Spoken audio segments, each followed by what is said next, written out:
Good morning everyone. कैसे हैं आप सभी? आई होप आप सभी लोग अच्छे होंगे, स्वस्थ होंगे, अच्छे से पढ़ाई कर रहे होंगे।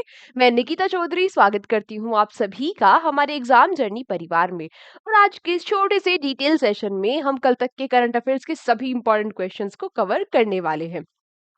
तो फटाफट से अपने सेशन को स्टार्ट करते हैं। आज का हमारा फर्स्ट क्वेश्चन हो जाता है, when is world fishery day celebrated? यानी कि आपसे पूछ रहा है कि विश्व मत्स्य दिवस मनाया जाता है। तो देखो ये डे सेलिब्रेट किया जाता है 21st ऑफ नवंबर को। कब? 21st ऑफ नवंबर को। अब आप मुझे फटाफट से बताओ कि 9th ऑफ नवंबर को कौन सा डे सेलिब्रेट किया जाता है?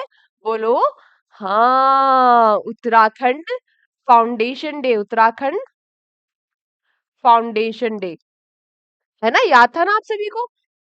7th ऑफ नवंबर को क्या सेलिब्रेट करते हैं? Cancer awareness day. बिल्कुल सही बात, कैंसर अवेयरनेस डे। अच्छा, तो 5th ऑफ नवंबर को हम फिर क्या सेलिब्रेट करते हैं? बोलो, बोलो, बोलो।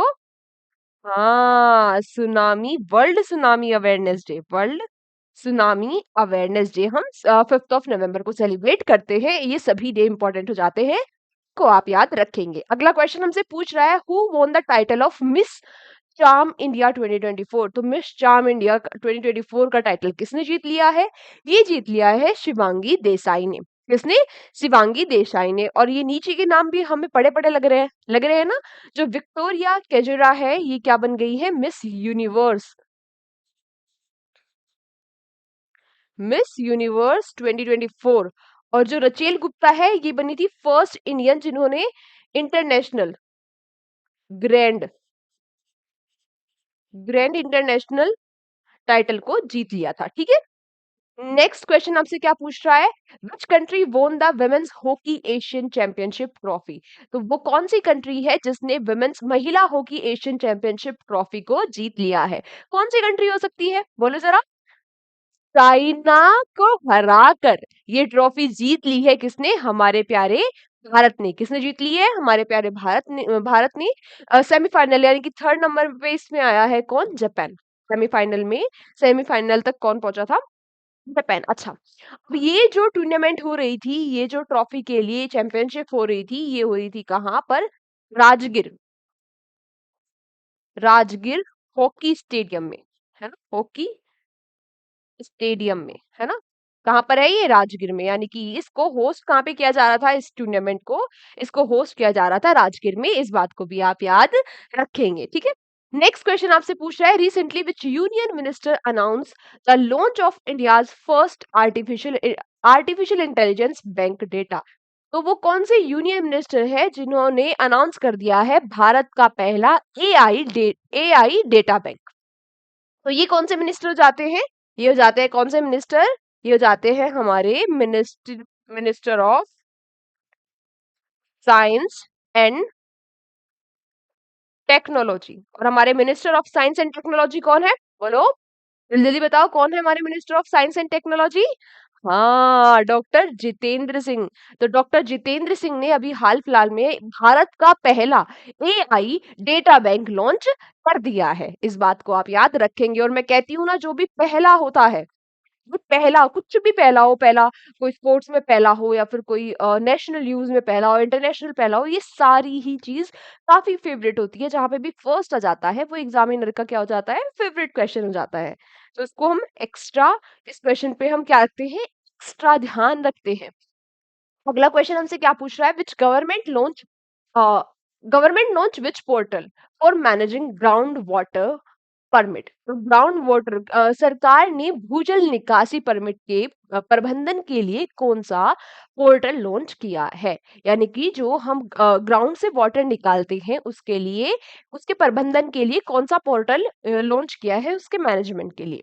तो देखो अभी हाल फिलहाल में क्या हो रहा था, जो इंडिया वाटर वीक था, जो इंडिया वाटर वीक था 2024, उसमें इस पोर्टल के लिए अनाउंसमेंट हो गई थी। ये सितंबर में हमने मनाया था ना वाटर वीक। ठीक है। उसमें इस पोर्टल के लिए क्या हो गई थी? अनाउंसमेंट। अभी क्या हुआ? अभी हाल फिलहाल में डिजिटली अनवील किया हमारे जल शक्ति मिनिस्टर ने इस पोर्टल को। जो हमारे जल शक्ति मिनिस्टर है, आप लोग तब तक मुझे बताओ कि हमारे जल शक्ति मिनिस्टर है कौन। तो हमारे जो जल शक्ति मिनिस्टर है, उन्होंने अभी हाल फिलहाल में इसको क्या कर दिया है, इस पोर्टल को लॉन्च कर दिया है। किसके लिए? जो ग्राउंड वाटर को का हम विड्रॉल करते हैं, निकासी करते हैं, उसके मैनेजमेंट के लिए। ठीक है, तो इस पोर्टल का नाम क्या हो जाता है? इस पोर्टल का नाम हो जाता है भूनीर। क्या हो जाता है? भूनीर। याद रखना, काफी इंपॉर्टेंट है। क्या हो जाता है इस पोर्टल का नाम? भूनीर। और हमारे जल शक्ति मिनिस्टर कौन हो जाते हैं? कौन? सीपी पाटिल जी। कितनी बार पढ़ चुके हैं हम। नालायक को इसलिए कहती हूँ रिवीजन कर लिया करो। रिवीजन तो करना नहीं है। बहुत सारे बच्चे मुझे अभी भी पता है, इतना कहने के बावजूद भी नोट्स नहीं बना रहे होंगे। आप लोग बहुत पछताने वाले हो, है ना? बहुत बहुत ज्यादा पछताने वाले हो। जब कोई भी एग्जाम देने बैठोगे ना, तब रिग्रेट करोगे कि अरे यार, मैम सही बोल रही थी, हम कर लेते। इसीलिए मान जाओ, सुधर जाओ। अभी से भी स्टार्ट कर दो नोट्स बनाने, है ना? फायदा आपका ही है। नेक्स्ट क्वेश्चन आपसे क्या पूछ रहा है? Where is the national dolphin research centre located? तो हमारा जो नेशनल डॉल्फिन सेंटर है, रिसर्च सेंटर है, वो कहाँ पर है? ये है कहाँ पर? पटना में। कहाँ पर? पटना में। इसलिए है ये, जो स्पेशली जो गंगेटिक रिवर डॉल्फिन होती है, ये इनके प्रोटेक्शन के लिए और इन पर रिसर्च करने के लिए इस सेंटर को बनाया हुआ है। और आप सभी लोगों को पता भी होगा, ये क्या है? हमारी नेशनल मरीन एनिमल। हाँ। नेक्स्ट आपसे क्या पूछ रहा है? Who has been elected as the president of International Mind Sports Association? अंतरराष्ट्रीय माइंड स्पोर्ट एसोसिएशन के अध्यक्ष कौन बन गए हैं? आपसे ये क्वेश्चन कर रहा है। तो ये कौन बन गए हैं? ये बन गए हैं कौन? बोलो। कौन बन गए हैं? वल्टीके युरक्विजा। इनसे कुछ याद आया? उर्क्विजा, सॉरी। ये जो उर्क्विजा, इनके बारे में तो हमने कल भी पढ़ा था, कल या परसों की क्लास में, है ना? हाँ हाँ, बोलो बोलो, ये किसके अध्यक्ष बने थे? बोलो।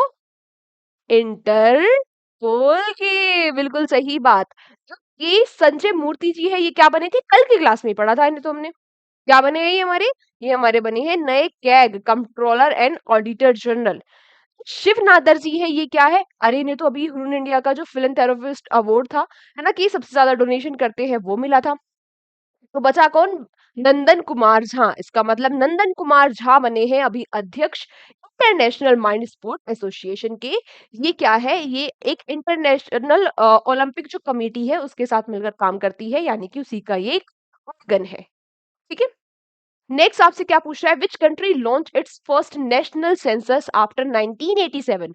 1987 के बाद वो कौन सी कंट्री है जिसने अपने यहाँ पर जनगणना अब शुरू की है 2024 में?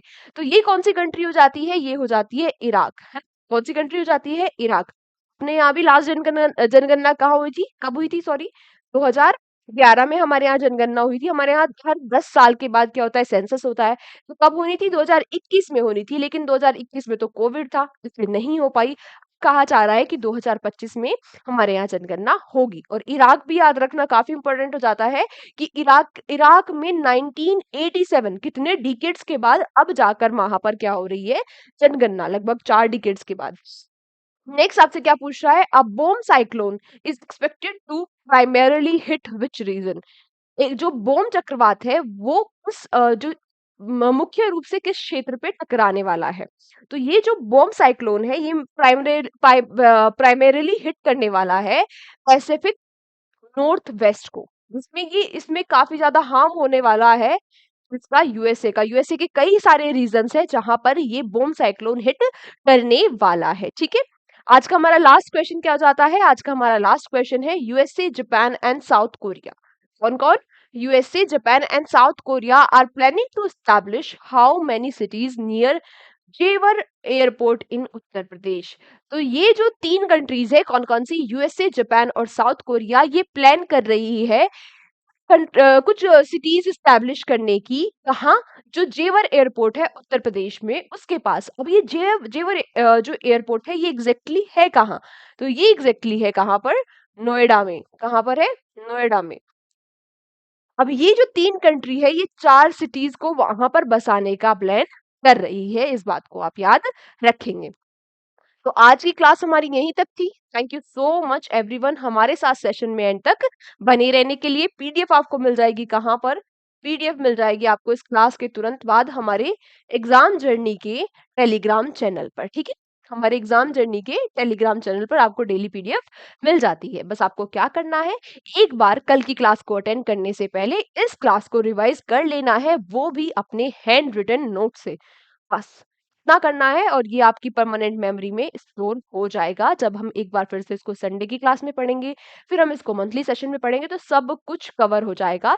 सब कुछ क्या हो जाएगा, आपकी परमानेंट मेमोरी में स्टोर हो जाएगा। बस एक क्या करना है आपको कल की क्लास में आने से पहले इसको रिवाइज़ करना है। सा काम तो करना है, ठीक है? बाकी जो भी आप पढ़ोगे इसको शिद्दत के साथ पढ़ना है ना?